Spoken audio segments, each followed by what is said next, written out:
Pasok.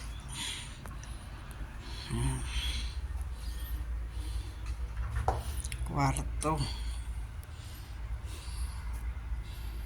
Lakad tayo. Yan. Ito yung sala. Laka ng TV. Doon.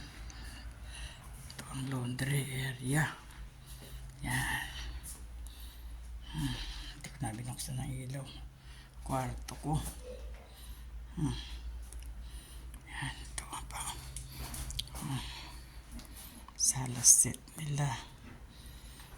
May salamin pa malaki.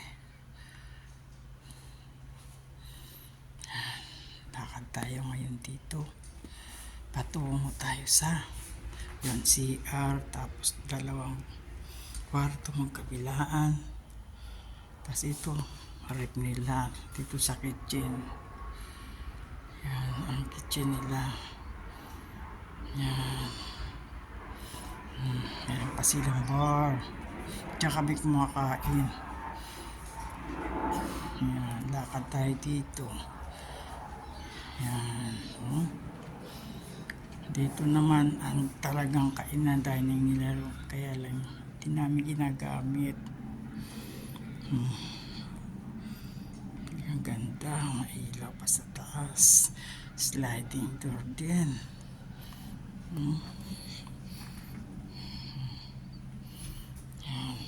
Tapos doon, exit doon para sa sampayan ng yan. Tapos dito garayan naman. Yan, kotse, sa pang kotse, kailan madilim di makita. Yan, sarap. Tatlong kotse, isa na sa labas.